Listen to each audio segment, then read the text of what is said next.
How to use Roblox Account Manager. So hello everyone, so in today's video, I will show you guys on how to use Roblox Account Manager. So without further ado, let us begin. So the first thing that we need to do is to install Roblox Account Manager. So when you head down in the description, you will find a link which will just redirect you here in this GitHub page. So once you're in this GitHub page, just scroll down until you see this download button right here. So just click on download and then there you go. So Roblox Account Manager will start installing. So just open it up in your folder, right click it and then just extract that file. So just extract the zip file and then there you go. It is now done extracting. So open up the folder, open it up again, and then just open up Roblox Account Manager.exe. So just open that up and then there you go. So it will ask you, please select how you want your data to be secured. So just click on, so you can choose any of these. So if you want default encryption, so this encryption method doesn't allow sharing your account data across multiple devices unless you manually decrypt the data. Or what you can use is just password lock. So this encryption method allows sharing your account data across multiple devices and is recommended in order to prevent loss of data, which can also be easily stored securely.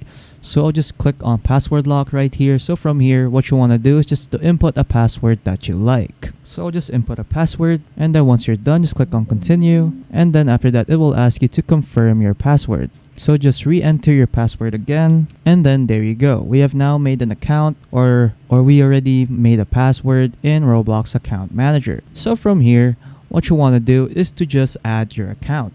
So to add an account, what you want to do is just click on add account right here and then you'll be redirected here in this web page. So it will just ask you to log in your account in Roblox. So just log in your Roblox account details right here. So you can log in many accounts as you like just by clicking on add account and then you will see all of your accounts right here. And then once you're done adding all of your accounts, what you can do now is to just input the experience or the server that you want to join just by inputting the server ID right here. So for example, I'll just go to Roblox and then I'll just try to find a server that I want to join. So for example, I'll use this one right here, Natural Disaster Survival. So I'll just open that up and then to get the ID of this experience, what you want to do is just go to your search bar right here and then from here what you want to do is to just copy the numbers right here after games. So just right click and then copy and then after that just go back to Roblox Account Manager, go to place ID and then just paste those numbers. And as you can see, it has changed. So it says right here Natural Disaster Survival. So yeah, so once you're done inputting the server ID, what you want to do is to just click on join server and then your account will now start joining the server. So yeah, that is pretty much it on how to use Roblox Account Manager.